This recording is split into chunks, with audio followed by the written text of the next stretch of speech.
የኢትዮጵያ ጉዳይ የኢትዮጵያ ሆኖ አይቀርም በተፈጥሮ ባይ ዲፎልት ማለት ኢትዮጵያ ውስጥ የሚሆነው መላ አፍሪካ የሚዳረስ ነው የአሜሪካ መሰረታዊ ጥረቷ አሁን የምታደርገው ታሪፍ ታክስ ቅብርጥስ የምትለው መሰረታዊ ጥረቷ ልፋቷ ምንድነው ከላም አንድ ነው እንደገና የቻይና ፍላጎቷ ምንድነው ብለህ ብትላት አሁንም አንድ ነው የሁሉም የአውሮፓም የአሜሪካም የቻይናም ፍላጎት ጥረት እና ግጭት ውድድር አላማና ግባቸው ወይ ፉክክራቸው ምን ላይ ነው ካልከው አፍሪካን በድህነት ማቆስ እንድትቀጥል ማድረግ ላይ ነው አፍሪካ በድህነት ማቆስ እንድትቀጥል ማድረግ ነው እድገትና ብልጽግናቸው የተመሰረተው አፍሪካን በድህነት ማቆስ እንድትቀጥል በማድረግ ላይ ነው ለምን እኛ ጥሬ ዕቃ አቅራቢ ብቻ ሆነ እንድነው የተፈረደብን ኢንዱስትሪ እንዲኖር አይፈልግም ኡርባናይዜሽን እንዲኖር አይፈልግም ኢንዱስትሪያላይዜሽን እንዲኖር አይፈልግም እንደዚህ ከተማ ልማት ግንባታ አሳታፊ የሆነ በራስ አቅም የሚሰራ ስራ እንዲቀጥል አይፈልግም አሁን ዶክተር አብይ የሚያደርጋት ዶክተር አብይ ያው ልክ አሁን ዶክተር አብይ ተነስቶ እየሰራ ያለው ስራ ያደረገ ያለው ስራ የከሳንቺሱ ምናምን የፒያሳ ምናምን አለ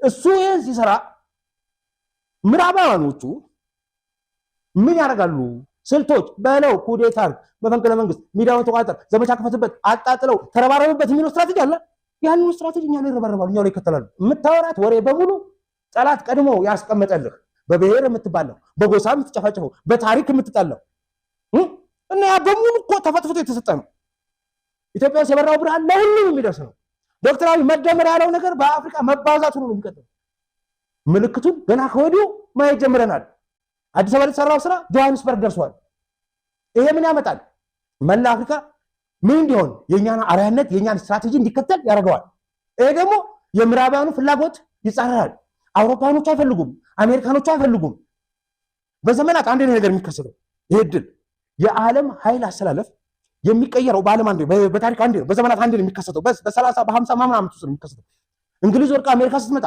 ሶቪየት ህብረትና አሜሪካ ውድድሩ ሲገቡ ልክ የዓለም ጂኦፖለቲካል ኦርደሩ ሲቀየር በዛች ቅጽበት ኢትዮጵያ ተነጥላ የነበረችው ኤርትራ ተመልሳ ወደኛ ልትመለስ ያለው በዛች አጋጣሚ ነው በዘመናት አንድ ታሪክ መጥቶ ምን እያደረገ ነው በ30 ምናምን ዓመት በኋላ ወፍት እየተናጠነ አሁን ያጣኑ መልሰን ለማግኘት የምንችልበት እድል ላይ ያለ ነው አሁን እንዲህ ያሉ ታሪካዊ አጋጣሚዎች በዘመናት አንዴ ነው የሚከሰቱ ነው ከዛ ብቻ እሷን አይቶ እኮ ነው ያራዳ ልጅ አይደለም ሰው ወላሂ ያራዳ ልጅ ነው እሱ አብይ በብልጥ ነው አሰብን ባጣንበት መንገድ አሰብን መልሰን የምናገኝበት እድል ተፈጥሯል እሱን እንጠቀምበት ዌክ አፕ ነው የሚለው ንቃ ነው የሚለው አባይና ቀይ ባህር ብሎ መጣን አባይን ገነባ 2 ቀይ ባህር ይቀረኛል 3 ዓለም አቀፍ ለውጥ ነው ዓለም አቀፍ ነውጥ ነው ወርልድ ኦርደሩ የዓለም አቀፉ የኃይል አሰላለፉ እየተቀየረ ያለበት ሁኔታ ነው ያለው ያ እየተቀየረ ያለው ሁኔታን ለኛ እድልም አደጋም ይዞ ነው የመጣው ከተጠቀምንበት ተመንጭቀን ባንዴ አሁን ካለንበት የድህነት አዝቅት አሁን ካለንበት የድህነት አረንቋ ነቅለን መውጣት የምንችልበት ቢፈጥርና ካልተጠቀምንበት ለሌላ 100 ዓመት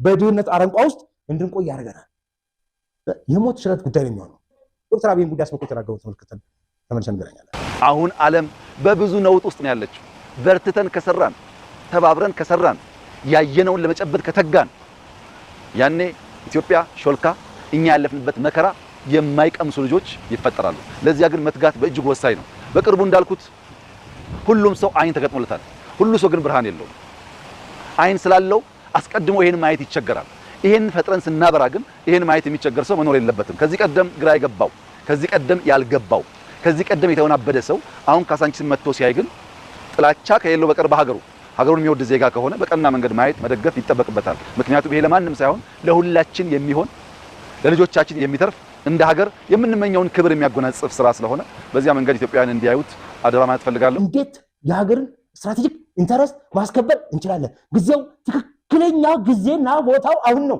እያልን እየጮህን እያወራን በአንድ በኩል አንተ ግዛ ጋር ትመጣና ምን ታወኛለህ እዚህ አይን ስር የሚታየውን ብርሃን ማየት አቅቶኛል ትላለህ ልብ ጨልሞ አይንን አብሮኝ ትለኛለህ ልብ ጨልሞ አይን ጋር እዚህ ጋር ባበራለህ ባውዛ ብገጥምልህ ሁሉ አይታይም የጨለመ ውስጥ ነው እንዴት አድርገህ ላብራለህ ለምን የአፍሪካ መሪ እንሆናለን ለምን ከተቀሩት ሀገራት ካደጉት ከበለጸጉት ሀገራት ጋር እንጣላለን ሹክክ ብሎ ዶክተር አብይ ራሱ ፓን አፍሪካኒዝም ምናምን የሚለውን ትቶ ሹክክ ብሎ ብቻውን ኢትዮጵያ ብቻ ያሳድግ ምን አገባው ብለህ ታስባለህ አይደል ይሄን ሁሉ መከራ ከሚያይ ሰውዬ ለምን ጥቅጥቁ ኢትዮጵያን ብቻ ይዞ ኢትዮጵያን ብቻ ይዞ ሹክክ ብሎ ለምን አያመልጥም ምን አነታረከው ብለህ ታስባለህ አንተ ጅሌ ነው የሚባለው እንደዛ ነው አድዋ ምንድነው አድዋ አደባባይ ይደዱ ዛሬ ለምን ሰራ አድዋ ድልማ አሻራችን ነው ትላለህ አይደል አድዋ ድልማ አፍሪካ ነው አድዋ ድልማ ጭቆኖች ነው አድዋ ድልማ አሸናፊነት ነው ትላለህ ራይት ይኸውልህ አባዬ የአድዋ ድል ማለት የዛሬ 100 ዓመት ነው። እዛ ጋር አድዋ ድል ሚኒሊክ እዛ ጋር ያስመዘገበው አድዋ ድል ብርሃን ነው፣ ለመላው ዓለም የሚደርስ ብርሃን። ፖይንት ምንድን ነው እሱ? አብይ አህመድ ወደደም ጠላም እዚህ ጋር ይወጪ የጀመራት ነገር አሁን መላ አፍሪካ ሾልቆ ያየው ነው ሊከተለው። ካላመንከኝ የደቡብ አፍሪካውን ፕሬዝዳንት ጠይቀው። እሱ ቆይ ካዛንቺስን አላየም። የደቡብ አፍሪካው ፕሬዝዳንት ሲሪል ራማፎሳ ካዛንቺስ አልነበረም። ካዛንቺስ ላይ ብርሃን በርቶብህ ማየት አቅቶ የምትደራበረው ያገሬ ሰው እያለ ከደቡብ አፍሪካ የመጣው ሲሪል ራማፎሳ አንድ ቀን ለስብሰባ መጥቶ እዚህ አዲስ አበባ ላይ ያውም 4 ኪሎ ፒያሳ ሄዶ አይቶ ጉድ በሉ ብሎ ሄዶ ጆሃንስበርግ ተናግሮ ምን አረገ? እዚህ አዲስ አበባ ጀመረውን ጆሃንስበርግ ውስጥ ተገብረዋለሁ ብሎ አለታ። ጉድ በል ጎንደር፣ ወይዘሮ አዳነች አበቤ ኮንግራቹሌሽን ብዬ ፕሮግራም ሰራሁበት። ይሄን አለማድነቅ ንፉግነት ነው ብዬ ማለት ነው። ፖይንት ግን መሰለህ ሲሪል ራማፎሳ መጥቶ አየው ደገመው። ነገ አልጄሪያ ይደግመዋል። እያንዳንዱ አፍሪካ መሪ ዶክተር አብይ አሁን የሚሰራውን ይደግመዋል። ይሄንን ተነስቶ ዶክተር አብይ ከተማ ልማት ብሎ ሲሰራ ምን አስቦ ነው የሰራው ብላችሁ ካላችሁኝ በቀናነት አገር ቀይራለሁ። ምንም በጨለማ ውስጥ ብርሃን ማየት ይጠይቃል። በጨለማ ውስጥ ብርሃን የሚታይህ ልበ ብርሃን ስትሆን ነው ጥያቄ። ልብህ ብሩህ የሆነ ተስፋ ሲኖረው ነው። በጨለማ ውስጥ አቅደህ አስበህ ይሄን ነገር አደርጋለሁ ብለህ መስራት ይጠይቃል። ግን ችግሩ መሰለህ በቀን እንደዚህ አድርገህ ብርሃን አብርተህበት ራሱ ይሄ የማይታየው ሰው አለ። አባዬ እንዴት ይታየዋል? ማየት ልቡ ጨልሞ ነው የማይታየው። ተረዲት አድርገህ ልቡ ከጨለማ አንዳንድ ሰው እንደዛ አይታየውም። ይኸውልህ ወፉ አንዳንድ ሰው በጨለማ ውስጥ ብርሃን ሊታየው ይችላል። ልቡ ውስጥ ብርሃን ካለ ልበ ብርሃን ከሆነ ብሎ ማሰብ ምን ማለት ነው? በጨለማ ውስጥ አርቆ ማስተዋል የሚችል ሰው፣ ወደፊት ተስፋ ያለው ሰው፣ የሚሰራውን የሚያውቅ ሰው ማለት ነው። እሺ አይደን ጨፍኝ ይሄን ብርሃን ማለም ማለት ነው እኮ አቅዶ መስራት ማለት።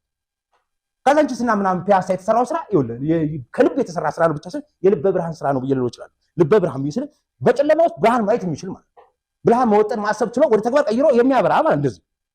አለመታደል ነው ግን ችግር የሚሆነው መቼ መሰለህ ወፍ እንኳን ያኔ ጨለማ ውስጥ ቁጭ ብሎ ጨለማ ውስጥ እየኖረ አይደለም እኮ ጨለማው ላይ ብርሃን ስታበራበት አልበረበረ ብሎ አይኑን ማየት የማይችል አይን እያየው ብርሃን ስታበራለት ማየት የማይችል ሰው አለ ነው። በጨለማ ውስጥ ጨለማ የሚታየዋል፣ በብርሃን ውስጥም ጨለማ የሚታየው ምን ሲሆን ነው? አይኑን ሲጨፍን ነው ወፉ አይኑን ሲጨፍን እና ዶክተር አብይ አይን አለ አይን ያለው ሁሉ አይን ብርሃን ያስፈልጋል ብሎ ይላል።